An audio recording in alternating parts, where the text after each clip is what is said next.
காவிரியில் உச்சநீதிமன்ற தீர்ப்பின்படி நீர் திறப்பதை உறுதி செய்ய கோரி தமிழ்நாடு அரசு மற்றும் திமுக தாக்கல் செய்த மனுக்கள் உச்சநீதிமன்ற நீதிபதி விக்ரம்நாத் தலைமையிலான அமர்வில் இன்று விசாரணைக்கு வருகிறது. கர்நாடக அணைகளிலிருந்து தமிழகத்திற்கு தேவையான காவிரி நீரை திறக்க உத்தரவிடக் கோரி மனுக்கள் தாக்கல் செய்யப்பட்டுள்ளன. சட்டப்பேரவையில் இன்று நடைபெறும் கூட்டத்தொடரில் பல்வேறு துறைகளின் முக்கிய மானிய கோரிக்கைகள் மீது விவாதம் நடைபெறுகிறது. சுகாதாரம், வருவாய் மற்றும் பேரிடர் மேலாண்மை ஆகிய துறைகளில் கொள்கை விளக்க குறிப்பு, செயல்திறன் வரவு செலவு திட்டம், மக்கள் சாசனம் உள்ளிட்டவைகளும் பேரவையில் முன்வைக்கப்பட உள்ளன.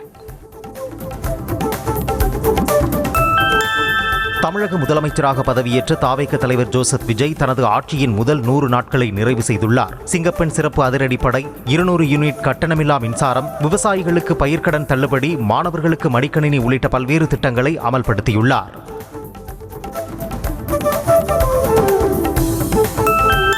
கர்நாடக மாநிலம் ஹனூரில் தமிழர்கள் 3 கொல்லப்பட்ட விவகாரத்தில் உடல்களை பெற உறவினர்கள் ஒப்புக்கொண்டனர். உயிரிழந்தவர்களின் குடும்பத்தினருக்கு தலா 15 லட்சம் ரூபாய் நிதி தருவதாக உறுதியளித்ததால் போராட்டத்தையும் உறவினர்கள் வாபஸ் பெற்றுள்ளனர்.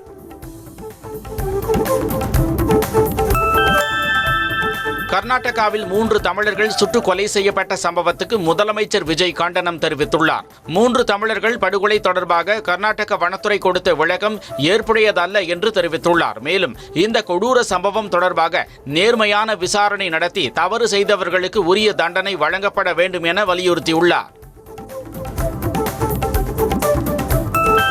கர்நாடக வனப்பகுதியில் தமிழர்கள் 3 சுட்டு கொலை செய்யப்பட்ட சம்பவத்திற்கு கண்டனம் தெரிவித்துள்ள திமுக தலைவர் மு.க. ஸ்டாலின், மேகதாது விவகாரம் போல இதிலும் வாய்மூடி இருக்காமல் கர்நாடக அரசுக்கு கண்டனம் தெரிவிக்க வேண்டும் என தமிழக அரசை வலியுறுத்தியுள்ளார். வழக்கு பதிந்து நீதி விசாரணை நடத்தினால்தான் இனி இப்படி ஒரு குற்றம் நிகழாது என்று தெரிவித்துள்ளார். தம்மை கைது செய்து சோர்ந்து போயிருந்த திமுகவினரை தாவேக அரசு உசுப்பி விட்டிருப்பதாக எதிர்க்கட்சித் தலைவர் உதயநிதி ஸ்டாலின் தெரிவித்துள்ளார். சென்னை அண்ணா அறிவாலயத்தில் நடைபெற்ற திமுக வடக்கு மண்டல வழக்கறிஞர் அணி கலந்துரையாடல் கூட்டத்தில் பேசிய அவர், திமுகவினரை தினமும் கைது செய்ய தாவேக அரசு டைம் டேபிள் போட்டு வேலை செய்கிறது என்றார். சென்னை திருவொற்றியூரில் கொலை செய்யப்பட்ட அரசு பள்ளி மாணவன் குடும்பத்தினருக்கு ஆறுதல் கூற வந்த அமைச்சர்களை மாணவனின் உறவினர்கள் முற்றுகையிட்டு வாக்குவாதத்தில் ஈடுபட முயன்றதால் பரபரப்பு ஏற்பட்டது. அமைச்சர்கள் ஆதவ் அர்ஜுனா மற்றும் ராஜ்மோகனை முற்றுகையிட்ட மாணவரின் உறவினர்கள் சட்டம் ஒழுங்கு சரியில்லை என்று கூறி வாக்குவாதத்தில் ஈடுபட்டனர்.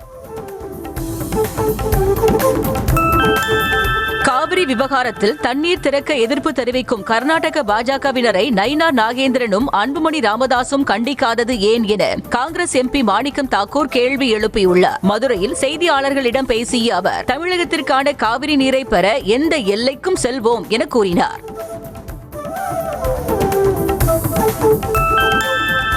பாஜகவை எதிர்க்கும் கொள்கையில் திமுக தெளிவாக உள்ளதாக அமைச்சர் ராஜேஷ்குமார் தெரிவித்தார். திருச்சியில் செய்தியாளர்களை சந்தித்த அவர், முதலமைச்சர் விஜய் தலைமையிலான அரசு லஞ்சம் ஊழல் இல்லாத அரசாக இருப்பதாகவும் தாவேக அரசு காங்கிரஸ் கட்சியோடு முழுமையாக ஒத்துப்போகக்கூடிய அரசாக திகழ்கிறது என்றார்.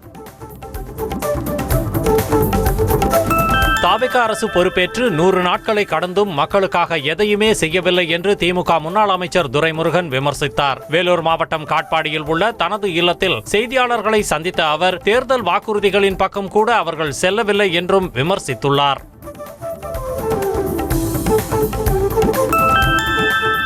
மாவட்டம் மேகமலை பிரச்சினைக்கு புதிதாக வந்த தாவேக அரசுதான் காரணம் என நாதாக தலைமை ஒருங்கிணைப்பாளர் சீமான் குற்றம் சாட்டியுள்ளார். சென்னையில் செய்தியாளர்களிடம் பேசிய அவர், அரசு வழக்கறிஞர் தான் ஆக்கிரமிப்பு என்ற ஒரு வார்த்தையை சேர்த்ததாகவும் இதன் காரணமாக தற்போது இவ்வளவு பெரிய பிரச்சினை வந்துள்ளதாகவும் அவர் குற்றம் சாட்டினார்.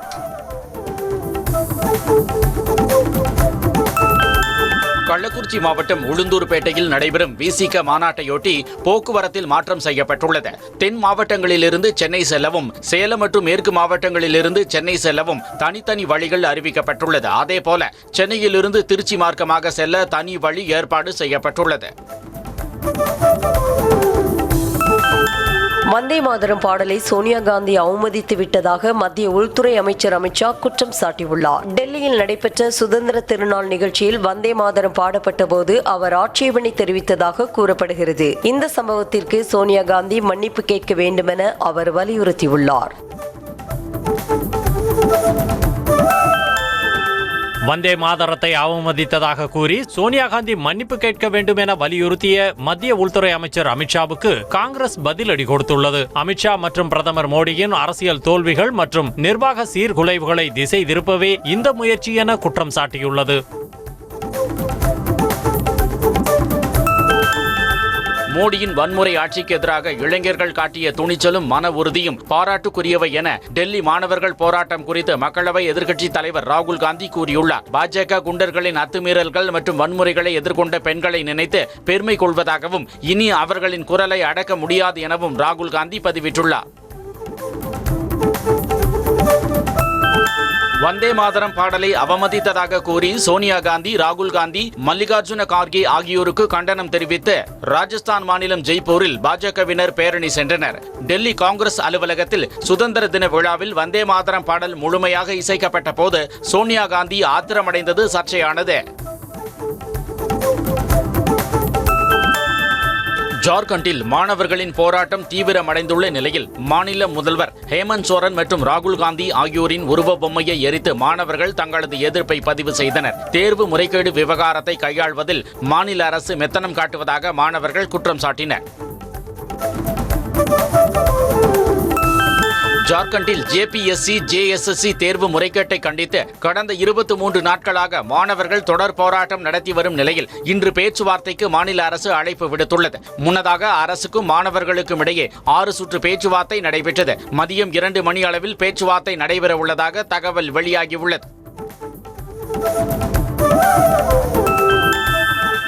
யுஜிசி நெட் தேர்வில் ஆங்கிலம், வணிகவியல் மற்றும் சமூகவியல் பாடப்பிரிவில் தேர்வு தாள்களில் பிழைகள் இருந்ததாக எழுந்த புகார்களை தொடர்ந்து மறு தேர்வு நடத்தப்படும் என்று தேசிய தேர்வுகள் முகமை அறிவித்துள்ளது. ஆங்கிலம் மற்றும் வணிகவியல் பாடத்திற்கான தேர்வு செப்டம்பர் 9ஆம் தேதியும் சமூகவியல் பாடத்திற்கான தேர்வு செப்டம்பர் 10ஆம் தேதியும் நடைபெற உள்ளது.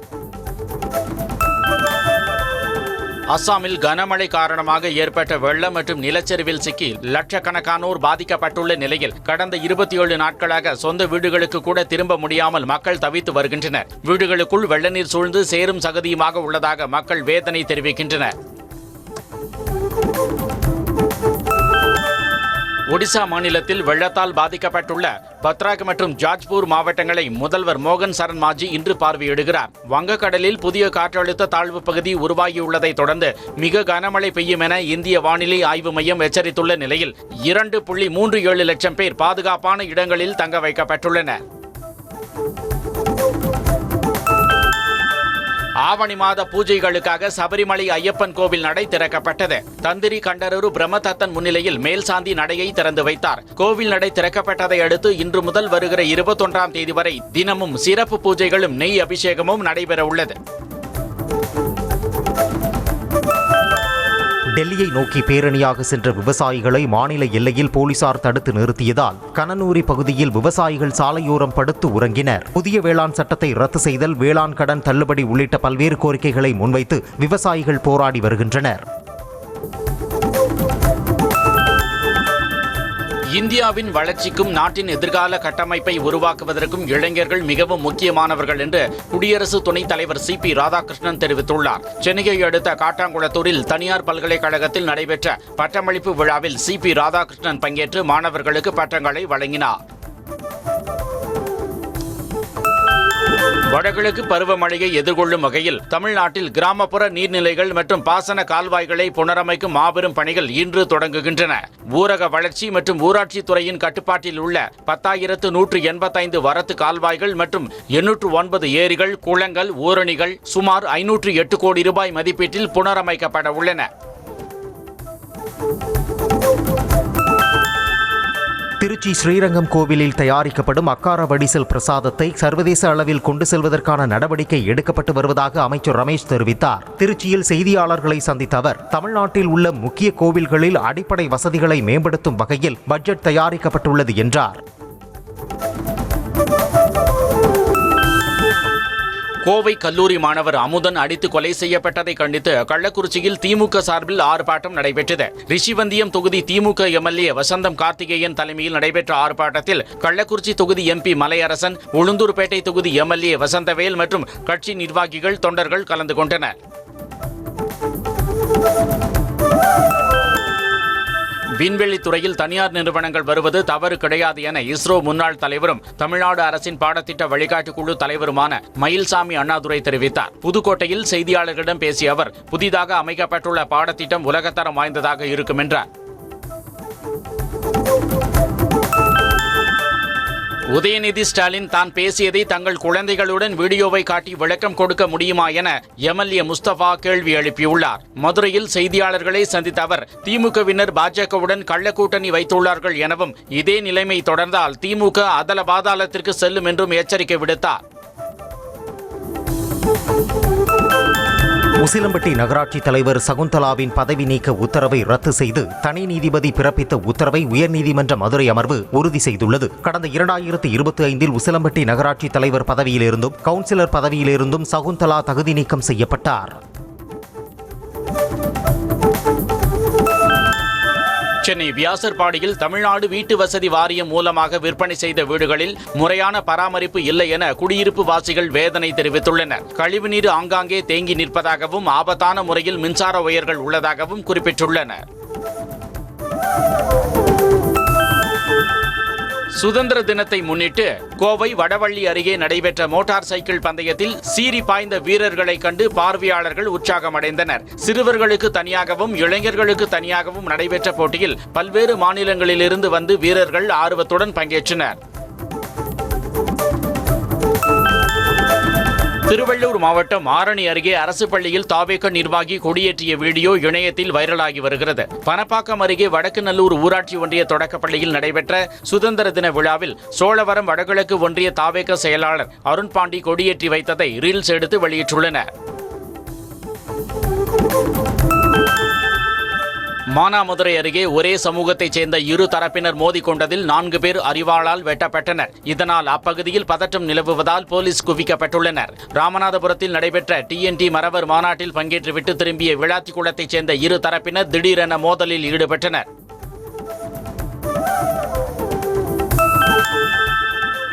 மதுரையில் CNG தட்டுப்பாடு நிலவுவதால் நள்ளிரவிலும் வாகன ஓட்டிகள் 1 கிலோமீட்டர் வரை நீண்ட வரிசையில் காத்திருந்து கேஸ் நிரப்பிச் செல்கின்றனர். எனவே CNG தட்டுப்பாட்டை போக்கி கூடுதல் பெட்ரோல் பங்குகளில் கேஸ் கிடைக்க நடவடிக்கை எடுக்க வேண்டும் என ஆட்டோ மற்றும் கார் ஓட்டுநர்கள் கோரிக்கை விடுத்துள்ளனர். மாமல்லபுரத்தில் நடைபெற்ற சர்வதேச காற்றாடி திருவிழா நிறைவடைந்த நிலையில் ஏராளமான சுற்றுலா பயணிகள் கண்டுகளித்தனர். 100க்கும் மேற்பட்ட ராட்சத காற்றாடிகள் சுற்றுலா பயணிகளின் கண்களுக்கு விருந்தளித்தன. விழாவில் காற்றாடி பறக்க விடுவதற்காக இந்தோனேசியா, தாய்லாந்து, மலேசியா, சிங்கப்பூர் ஆகிய நாடுகளிலிருந்து 40க்கும் மேற்பட்ட காற்றாடி வல்லுநர்கள் வருகை தந்திருந்தனர். தூத்துக்குடியில் நெய்தல் கலை திருவிழாவின் நிறைவு நாளில் பல்வேறு கலை நிகழ்ச்சிகள் நடத்தப்பட்டன. இந்த விழாவில் நடத்தப்பட்ட ஒவ்வொரு களியலாட்டம், ஸ்டார் ஜிக்காட்டம், குஜராத்தின் சித்தி கோமா நடனக்குழு, நவீன் நண்பர்கள் குழுவின் இன்னிசை கச்சேரியை திரளானோர் கண்டு உற்சாகமடைந்ததோடு பாரம்பரிய உணவுகளை வாங்கி உண்டு மகிழ்ந்தனர்.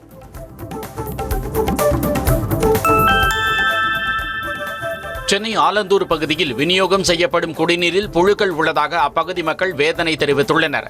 ஆலந்தூரில் உள்ள நத்தெட் சுபேதார் தெரு, கற்பக விநாயகர் தெரு, ஆசிர்கானா தெரு உள்ளிட்ட பகுதிகளில் விநியோகம் செய்யப்பட்ட குடிநீரில் புழுக்கள் உள்ளதால் உரிய நடவடிக்கை எடுக்க வேண்டும் என அப்பகுதி மக்கள் கோரிக்கை விடுத்துள்ளனர். தென்காசி மாவட்டம் சங்கரன் கோவில் அருகே வேகத்தடை அமைக்க வலியுறுத்தி கிராம மக்கள் சாலை மறியலில் ஈடுபட்டனர். தெற்கு புதூர் விலக்கு பகுதியில் கடந்த சில தினங்களுக்கு முன்பு ஏற்பட்ட சாலை விபத்தில் ஒருவர் உயிரிழந்த நிலையில் வேகத்தடை இல்லாததே விபத்துக்கு காரணம் என உறவினர்கள் குற்றம் சாட்டி மறியலில் ஈடுபட்டனர். 2 கிட்னியும் செயலிழந்த தனது மகனின் உயிரை காப்பாற்ற வேண்டுமென தமிழக முதல்வருக்கு பாதிக்கப்பட்ட தாய் ஒருவர் கண்ணீர் மல்க கோரிக்கை விடுத்துள்ளார். திருப்பத்தூர் மாவட்டம் குறும்பேரி பகுதியைச் சேர்ந்த சோபனா என்பவரின் 11 வயது மகன் ஜெயசூர்யாவுக்கு 2 கிட்னிகளும் செயலிழந்த நிலையில் சென்னை எழும்பூர் குழந்தைகள் மருத்துவமனையில் சிகிச்சை பெற்று வருகிறார்.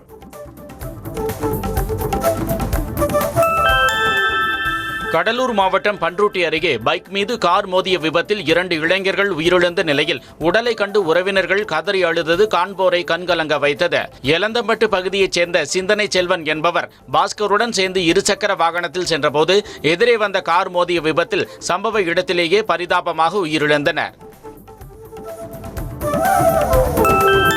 தன் தஞ்சாவூர் மாவட்டம் பாபநாசம் அருகே கடந்த 10 ஆண்டுகளாக பழுதடைந்து கிடக்கும் ஆரம்ப சுகாதார நிலைய கட்டடத்தை இடித்துவிட்டு புதிதாக அமைத்து தருமாறு கிராம மக்கள் அரசுக்கு கோரிக்கை விடுத்துள்ளனர். சூளியக்கோட்டை கிராமத்தில் இயங்கி வந்த ஆரம்ப சுகாதார நிலைய கட்டடம் பழுதடைந்ததால் மருத்துவர்கள் மற்றும் செவிலியர்கள் வருகையின்றி இழுத்து மூடப்பட்டது.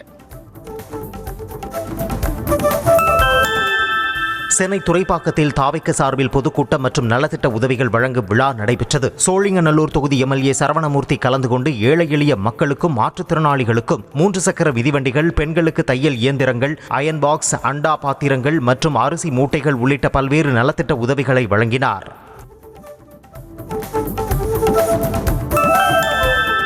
கோவை பூண்டி வெள்ளியங்கிரி கோவில் சாலையில் யானை திடீரென வழிமறித்ததால் பரபரப்பு ஏற்பட்டது. கோவிலில் தரிசனம் முடித்துவிட்டு பக்தர்கள் திரும்பிக் கொண்டிருந்த போது மலைக்கோவிலுக்கு செல்லும் சாலையில் உள்ள எஸ் வளைவில் யானை ஒன்று சாலையை கடக்க முயன்றது. திடீரென யானையை கண்டதும் பைக்கில் சென்றவர் அங்கேயே வண்டியை போட்டுவிட்டு ஓட்டம் பிடித்தார். வாணியம்பாடி அருகே தேசிய நெடுஞ்சாலையை கடக்க முயன்ற மூதாட்டி கார் மோதியதில் உயிரிழந்தார். பாப்பனப்பள்ளி பகுதியைச் சேர்ந்த 74 வயதுடைய மூதாட்டி பாஞ்சாலை வளையாம்பட்டு பகுதியில் உள்ள தனது பேத்தி வீட்டுக்கு சென்றுவிட்டு வீடு திரும்புவதற்காக சென்னை பெங்களூரு தேசிய நெடுஞ்சாலையை கடக்க முயன்ற போது பெங்களூரு நோக்கி அதிவேகமாக சென்ற கார் மோதியது. வாணியம்பாடி நகராட்சியில் குப்பைகள் முறையாக அகற்றப்படாமலும் கழிவுநீர் கால்வாய்கள் தூர்வாரப்படாமலும் உள்ளதால் சுகாதார சீர்கேடு ஏற்படும் அபாயம் உள்ளதாக பொதுமக்கள் குற்றம் சாட்டுகின்றனர். 17 தூய்மை பணியாளர்கள் ஓய்வு பெற்றுவிட்ட நிலையில் பணியாளர் பற்றாக்குறை காரணமாக பணியில் தொய்வு ஏற்பட்டுள்ளதாக கூறப்படுகிறது.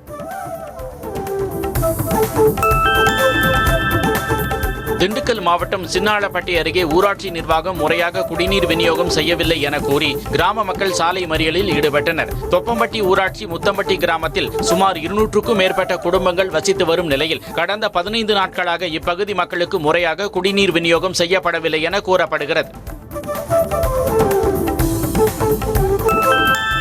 சென்னை குரோம்பேட்டை பகுதியில் கஞ்சா விற்பனையில் ஈடுபட்ட வட மாநிலத்தவர்களை போலீசார் கைது செய்தனர். ஒடிசாவைச் சேர்ந்த நசீம், திரிபுராவைச் சேர்ந்த மகாமணி கைபிங் ஆகியோர் ஒடிசாவில் இருந்து கஞ்சாவை கடத்தி வந்து ரவுண்டானா மேம்பாலத்தின் கீழ்ப்பகுதியில் செயல்பட்டு வரும் அரசு மதுபான கடைக்கு மது வாங்க வரும் நபர்களை குறிவைத்து விற்றது தெரியவந்தது. போதையில்லாத தமிழகத்தை வலியுறுத்தி செங்கல்பட்டு மாவட்டம் தாம்பரம் டிடிகே மைதானத்தில் 100க்கும் மேற்பட்ட சிறுவர்கள் தொடர்ந்து 20 நிமிடம் யோகாசனம் செய்த நிகழ்வு நோபல் உலக சாதனை புத்தகத்தில் இடம் பிடித்துள்ளது. மேலும் நிகழ்ச்சியின் போது தேசிய பாரா விளையாட்டு வீரர்களுக்கு பயிற்சிக்கு தேவையான ஊட்டச்சத்து மாவு வழங்கப்பட்டன. மானாமதுரை புதிய பேருந்து நிலையம் அருகே அதிவேகமாக சென்ற 2 வீலர் மோதியதில் சாலையை கடக்க முயன்ற இருவர் பலத்த காயமடைந்து உயிருக்கு ஆபத்தான நிலையில் மருத்துவமனையில் அனுமதிக்கப்பட்டுள்ளனர். ராமநாதபுரம் மாவட்டம் கீழக்கரையிலிருந்து கோவை நோக்கி KTM பைக்கில் சென்ற நபர் 2 வீலரில் சாலையை கடக்க முயன்றவர்கள் மீது பயங்கரமாக மோதினார். பள்ளிப்பாளையம் அருகே ஏர்ஹாரன் மூலமாக அதிக ஒலி எழுப்பிய தனியார் பேருந்தை தம்பதி வழிமறித்து வாக்குவாதம் செய்ததால் சேலம் சென்னை தேசிய நெடுஞ்சாலையில் 1 மணி நேரம் போக்குவரத்து பாதிக்கப்பட்டது. ஈரோடு நோக்கி சென்ற தனியார் பேருந்தில் அதிக ஒலி எழுப்பி வழிவிடச் சொன்னதால் முன்னாள் 2 வீலரில் சென்ற தம்பதி நிலை குலைந்து விழப்போனதால் ஆத்திரமடைந்து பேருந்தை மறித்தனர்.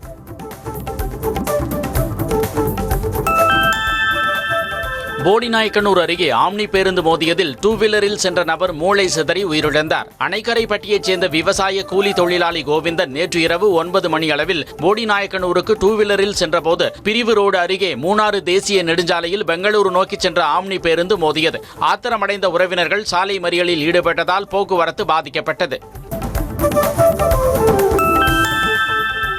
மதுரையில் விசாரணை என்ற பெயரில் போலீசார் அழைத்து தாக்கியதால் ஒருவர் உயிரிழந்ததாக குடும்பத்தினர் குற்றம் சாட்டிய நிலையில் RDO விசாரணைக்கு உத்தரவிடப்பட்டுள்ளது. பார்க்கிங் பிரச்சனை தொடர்பாக பரமசிவன் என்பவரை விசாரணைக்காக அழைத்து போலீசார் தாக்கியதாக கூறப்படுகிறது. இந்நிலையில் உடல் நலம் பாதிக்கப்பட்டு அறுவை சிகிச்சை மேற்கொண்ட போது கோமா நிலைக்கு சென்ற பரமசிவம் உயிரிழந்தார். தென்காசி மாவட்டம் பாவுச்சத்திரம் அருகே தனியார் கல்லூரியில் NSS சார்பில் போதைப்பொருள் ஒழிப்பு விழிப்புணர்வு பேரணி நடைபெற்றது. இந்த நிகழ்வில் காவல்துறை துணைத் தலைவர் திருநாவுக்கரசு கொடியசைத்து பேரணியை தொடங்கி வைத்து மாணவர்களிடையே போதைப்பொருள் ஒழிப்பு குறித்து விழிப்புணர்வு ஏற்படுத்தும் வகையில் அறிவுரைகள் வழங்கினார். தென்காசி மாவட்டம் செங்கோட்டை அருகே சரக்கு ஏற்றி சென்ற கண்டெய்னர் லாரி கட்டுப்பாட்டை இழந்து சாலையோரம் கவிழ்ந்து விபத்துக்குள்ளானது. லாரி ஓட்டுநர் விபத்து ஏற்பட்டதும் அங்கிருந்து தப்பிச் சென்ற நிலையில் லாரி உரிமையாளர் குறித்து போலீசார் விசாரணை நடத்தி வருகின்றனர். சென்னை மாநகர பகுதிகளில் இரவு நேரங்களில் நம்பர் பிளேட்ஸ் இல்லாமல் இருசக்கர வாகனங்களில் செல்லும் வாகன ஓட்டிகள் மீது நடவடிக்கை எடுக்க வேண்டும் என கோரிக்கை எழுந்துள்ளது. நம்பர் பிளேட்ஸ் இல்லாத வாகனங்களில் செல்லும் வாகன ஓட்டிகளால் விபத்துகளோ அல்லது குற்றச்சம்பவங்களோ நிகழும் போது அவர்களை அடையாளம் காண்பதில் காவல்துறைக்கு சவாலாக உள்ளதாக சமூக ஆர்வலர்கள் கருத்து தெரிவித்துள்ளனர். ரயில்வேயில் குடிநீர் தரத்தை மேம்படுத்த சுமார் 20,000 இடங்களில் டேங்க் டு டேப் என்ற புதிய நீர் வடிகட்டும் அமைப்பு நிறுவ திட்டமிடப்பட்டுள்ளது. பழைய குடிநீர் தொட்டிகளை மாற்றுதல், நீரின் தரத்தை மூலப்பகுதி மற்றும் விநியோக பகுதிகளில் தொடர்ந்து பரிசோதனை செய்தல் உள்ளிட்ட நடவடிக்கைகளும் மேற்கொள்ளப்பட உள்ளன. காஞ்சிபுரம் நுகர்வோர் பொருள் வாணிப கழக மண்டல அலுவலகத்தில் அரிசி ஆலைகளுக்கு நெல் மூட்டைகள் அனுப்பியதில் பல கோடி ரூபாய் அளவிற்கு முறைகேட்டில் ஈடுபட்ட நுகர்பொருள் வாணிப கழக மண்டல மேலாளர், தர கட்டுப்பாட்டு உதவி மேலாளர் பணியிடை நீக்கம் செய்யப்பட்டுள்ளனர். ஊழல் தடுப்பு பிரிவு அதிகாரிகள் பரிந்துரை செய்ததன் பேரில் நடவடிக்கை எடுக்கப்பட்டுள்ளது. சிவகங்கை மாவட்டம் திருப்புவனத்தில் தனியார் கடைகளில் கோடை விவசாயத்திற்கு வாங்கிய விதை நெல்லில் கலப்படம் இருந்ததால் விளைந்த நெற்கதிர்களை அறுவடை செய்ய முடியாமல் தவிப்பதாக விவசாயிகள் வேதனை தெரிவித்துள்ளனர். 120 நாள் விதைகளுடன் 160 நாள் விதைகளும் கலந்து விளைச்சலுக்கு வந்ததால் அறுவடை செய்ய முடியவில்லை என கவலை அடைந்துள்ளனர்.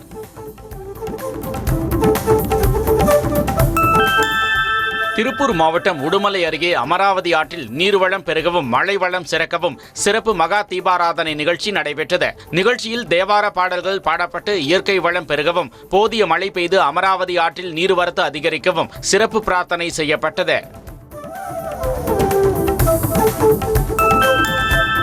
மயிலாடுதுறை மாவட்டம் சீர்காழி அருகே திருவிழாவிற்கு சென்றுவிட்டு வீடு திரும்பிய சிறுவனை தாக்கிய போலீசார் மீது நடவடிக்கை எடுக்க கோரி சிறுவனின் சகோதரி மாவட்ட காவல் அலுவலகத்தில் புகார் அளித்துள்ளார். கோவிலில் நகை திருட்டு தொடர்பாக விசாரித்ததுடன் லத்தியால் அடித்தும் பூட்ஸ் காலால் உதைத்தும் நகை திருட்டை ஒப்புக்கொள்ளச் சொல்லி வீடியோ பதிவு செய்துள்ளதாக புகாரில் குறிப்பிட்டுள்ளார்.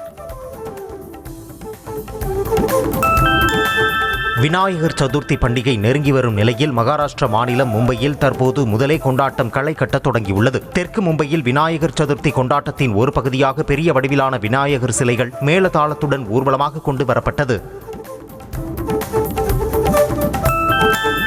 சத்தீஸ்கர் மாநிலத்தில் உள்ள நர்மதா நதியிலிருந்து நூற்றுக்கணக்கான இந்துக்கள் புனித நீரை சுமந்து கொண்டு கன்வார் யாத்திரையை நிறைவு செய்தனர். கப்ரீதம் பகுதியில் இருந்து போரம்தேவில் உள்ள பழமையான சிவபெருமானின் ஆலயத்திற்கு பாத யாத்திரையாக சென்று யாத்திரையை நிறைவு செய்தனர்.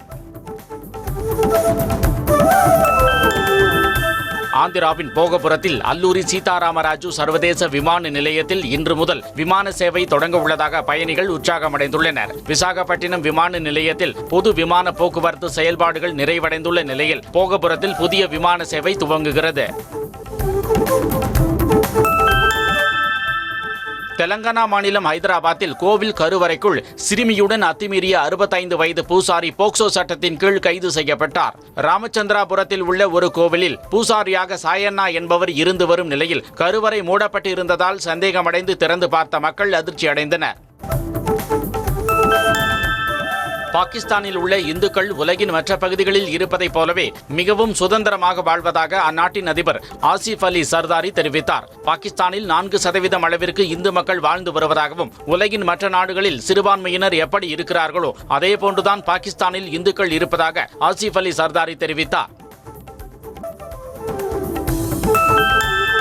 சுமார் 70,000 கோடி ரூபாய் மதிப்பில் இந்திய கடற்படைக்கு 6 அதிநவீன நீர்மூழ்கி கப்பல்களை உருவாக்க மத்திய அரசு திட்டமிட்டுள்ளதாக தகவல் வெளியாகியுள்ளது. ப்ராஜெக்ட் 75 என்று அழைக்கப்படும் இந்த நீர்மூழ்கி கப்பல் திட்டத்தை ஜெர்மன் நாட்டின் தனியார் நிறுவனத்துடன் இணைந்து செயல்படுத்த திட்டமிட்டுள்ளது.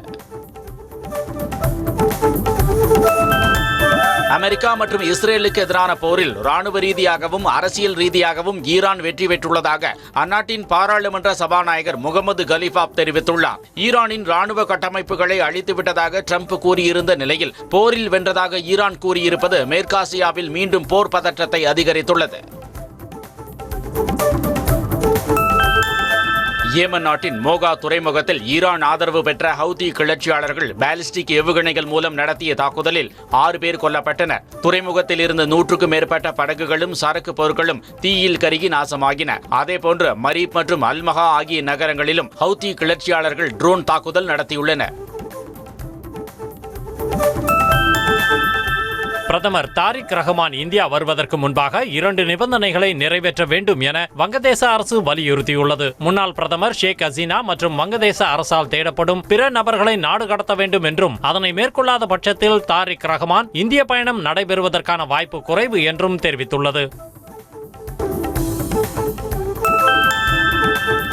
இஸ்ரேலின் ஜெருசலேம் நகரில் இந்தியாவின் 80வது சுதந்திர தினத்தை அங்கு வாழும் இந்தியர்கள் சிறப்பாக கொண்டாடினர். விழாவிற்கென தனி மேடை அமைத்து மூவர்ண தோரணம் கட்டி மேடையில் குழந்தைகளை ஆட வைத்து சுதந்திர தின கொண்டாட்டத்தை வெளிப்படுத்தினர். அஜித் சிறுத்தை சிவா கூட்டணியில் 5வதாக புதிய திரைப்படம் உருவாவதற்கான பேச்சுவார்த்தை நடைபெற்று வருவதாக தகவல் வெளியாகியுள்ளது. இதற்காக வேல்ஸ் பிலிம்ஸ் இன்டர்நேஷனல் நிறுவனத்துடன் பேச்சுவார்த்தை நடைபெற்று வருவதாகவும் கூறப்படுகிறது. முன்னதாக அஜித் சிறுத்தை சிவா கூட்டணியில் வெளியான வீரம், வேதாளம், விவேகம், விஸ்வாசம் உள்ளிட்ட திரைப்படங்கள் நல்ல வரவேற்பை பெற்றன.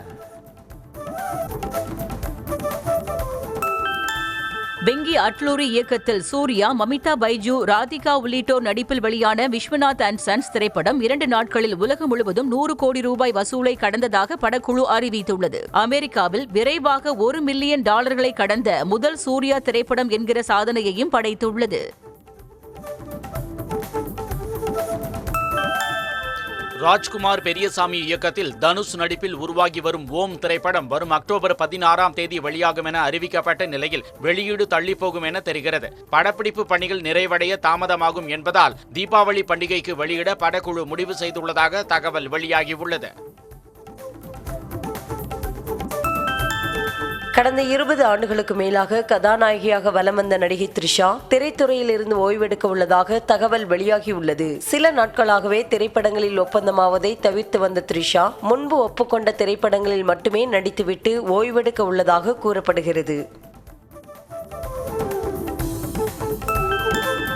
அருண் மாதேஸ்வரன் இயக்கத்தில் லோகேஷ் கனகராஜ், வமிகா கப்பி, சஞ்சனா நடிப்பில் வெளியாகி வெற்றி நடை போடும் DC திரைப்படம் இதுவரை 76 கோடி ரூபாய்க்கு மேல் வசூல் செய்துள்ளதாக தகவல் வெளியாகியுள்ளது. கதாநாயகனாக அறிமுகமான முதல் படத்திலேயே லோகேஷ் கனகராஜ் அருமையான நடிப்பை வெளிப்படுத்தியுள்ளதாக ரசிகர்கள் பாராட்டு தெரிவிக்கின்றனர்.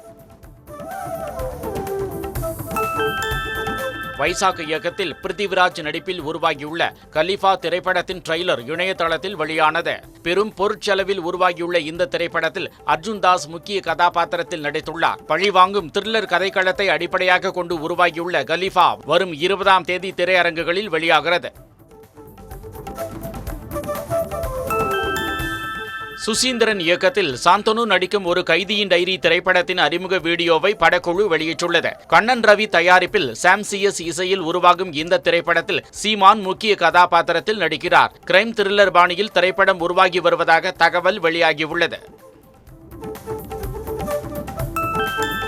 2027ஆம் ஆண்டு நடைபெறவுள்ள ஆடவர் ஒருநாள் கிரிக்கெட் உலகக்கோப்பை தொடரை அக்டோபர் 2ஆம் தேதி தொடங்க சர்வதேச கிரிக்கெட் கவுன்சில் திட்டமிட்டு வருவதாக தகவல் வெளியாகியுள்ளது. மகாத்மா காந்தியின் அமைதி மற்றும் அகிம்சை கொள்கைகளுக்கு மரியாதை செலுத்தும் வகையில் இந்த தேதியை தேர்வு செய்ய பரிசீலிக்கப்பட்டு வருகிறது. ஆஸ்திரேலியாவுக்கு எதிரான முதல் டெஸ்ட் தொடரில் 9 விக்கெட் வித்தியாசத்தில் வங்கதேச அணி வெற்றி பெற்றுள்ளது. முதல் இன்னிங்ஸில் 198 ரன்களுக்கு ஆஸ்திரேலியா ஆல் அவுட் ஆன நிலையில் வங்கதேச அணி 426 ரன்களை குவித்தது. இரண்டாம் இன்னிங்ஸில் ஆஸ்திரேலியா 284 ரன்கள் எடுத்து ஆல் அவுட் ஆன நிலையில் வங்கதேச அணி 57 ரன்கள் எடுத்தபோது வெற்றி பெற்றதாக அறிவிக்கப்பட்டது. அயர்லாந்துக்கு எதிரான ஒருநாள் தொடரில் 4-0 என்ற கணக்கில் வெற்றி பெற்று ஆப்கானிஸ்தான் அணி தொடரை கைப்பற்றியது. முதல் போட்டி மழையால் ரத்தான நிலையில் எஞ்சிய 4 போட்டிகளில் ஆப்கானிஸ்தான் வெற்றி பெற்று 4-0 என்ற கணக்கில் தொடரை கைப்பற்றியது. ரஹமத் ஷா ஆட்ட நாயகன் விருதும் ரஷீத் கான் தொடர் நாயகன் விருதும் பெற்றனர். சர்வதேச கிரிக்கெட்டிலிருந்து ஓய்வு பெற்ற பின்னரே தனக்கு சுதந்திரம் கிடைத்ததாக தென்னாப்பிரிக்க அணியின் முன்னாள் வீரர் ஹென்ரிச் கிளாசன் தெரிவித்துள்ளார். இதன் மூலம் போதிய அளவு ஓய்வு எடுத்துக்கொண்டு உலகம் முழுவதும் நடைபெறும் லீக் தொடர்களில் விளையாடுவதற்கான வாய்ப்பு கிடைத்துள்ளதாகவும் அவர் கூறினார். 2026 மகளிர் ஆசிய கோப்பை கிரிக்கெட் போட்டிக்கான பாகிஸ்தான் அணி அறிவிக்கப்பட்டுள்ளது. ஃபாத்திமா சனா தலைமையிலான அணியில் ஆயிஷா ஜபர், இமான் நசீன், ஈமான் ஃபாத்திமா, குல் ஃபெரசா, முனிஃபா அலி, நஸ்ரா சந்து, சாய்ரா ஜபீன் உள்ளிட்டோர் இடம்பெற்றுள்ளனர். ஐக்கிய அரபு அமீரகத்தில் வரும் 28ஆம் தேதி தொடங்கி செப்டம்பர் 13ஆம் தேதி வரை போட்டிகள் நடைபெறுகிறது. நடப்பாண்டுடன் தனது கால்பந்து பயணம் முடிவுக்கு வருவதாக கால்பந்து ஜாம்பவான் ரொனால்டோ அறிவித்துள்ளார். கால்பந்து தனது வாழ்க்கையில் மிகப்பெரிய இடத்தை பிடித்துள்ளதாகவும் அதிலிருந்து விலகிய பிறகு ஏற்படும் வெற்றிடத்தை வேறு வழிகளில் நிரப்ப வேண்டியிருக்கும் என்றும் அவர் குறிப்பிட்டுள்ளார். புதுக்கோட்டை மாவட்டம் பொன்னமராவதியில் நடைபெற்ற 1501 திருவிளக்கு பூஜையில் திரளான பெண்கள் கலந்து கொண்டு வழிபாடு செய்தனர். மழை வேண்டியும் விவசாயம் செழிக்க வேண்டியும் அழகிய நாச்சியம்மன் கோவிலில் நடைபெற்ற பூஜையில் பெண்கள் திருவிளக்கேற்று வழிபாடு செய்தனர். தொடர்ந்து அழகிய நாச்சியம்மனுக்கு சிறப்பு அபிஷேக ஆராதனைகள் நடைபெற்றது. சிவகங்கை மாவட்டம் நகர வைரவன்பட்டி வளரொள்ளிநாதர் வைரவ சுவாமி கோவிலில் சுவாமிக்கும் அம்பாளுக்கும் நடைபெற்ற திருக்கல்யாண வைபவத்தில் திரளான பக்தர்கள் கலந்து கொண்டு சுவாமி தரிசனம் செய்தனர். விழாவையொட்டி நகரத்தார் மடத்திலிருந்து சீர்வரிசைகள் ஊர்வலமாக எடுத்து வரப்பட்டு கோவிலில் வைக்கப்பட்டு சிவாச்சாரியார்கள் வேத மந்திரங்களுடன் பூஜை, பூர்ணாகுதி, தீபாராதனை நடைபெற்றது. சென்னை திருவொற்றியூரில் உள்ள அஷ்டபுஜக ஆதிபராசக்தி அம்மன், அங்காள பரமேஸ்வரி அம்மன் கோயிலில் 17ஆம் ஆண்டு விழாவும் 13ஆம் ஆண்டு தீமிதி திருவிழாவும் கோலாகலமாக நடைபெற்றது. விழாவையொட்டி காப்பு கட்டி விரதம் இருந்த பக்தர்கள் அம்மன் வேடமிட்டு தீமிதித்து நேர்த்திக்கடன் செலுத்தினர். விழாவில் திரளான பக்தர்கள் கலந்து கொண்டு அம்மன் அருள் பெற்றனர். சென்னை அம்பத்தூரில் அமைந்துள்ள தேவி தண்டுமாரி துலுக்கானத்தம்மன் திருக்கோவிலின் 61வது ஆண்டு தீமிதி திருவிழா வெகு விமரிசையாக நடைபெற்றது. 4 நாட்கள் நடைபெற்ற திருவிழாவின் நிறைவு நாளில் விரதமிருந்த திரளான பக்தர்கள் தீமிதித்து அம்மனுக்கு நேர்த்திக்கடன் செலுத்தி மனமுருகி அம்மனை வழிபாடு செய்தனர். விழுப்புரம் மாவட்டம் திண்டிவனத்தில் உள்ள கோட்டக்கரை முனீஸ்வர ஆலயத்தில் ஆடி மாதத்தை முன்னிட்டு திருக்கல்யாணம் வெகு விமரிசையாக நடைபெற்றது. திருக்கல்யாணத்தை முன்னிட்டு உற்சவர்கள் முனீஸ்வரன் இருளாயி வண்ண மலர்களால் அலங்கரிக்கப்பட்டு முகூர்த்த கால் வைபவம், கலச பூஜை, காப்புக்கட்டு வைபவம் மற்றும் பூணூல் அணிவிக்கும் நிகழ்ச்சி நடைபெற்றது.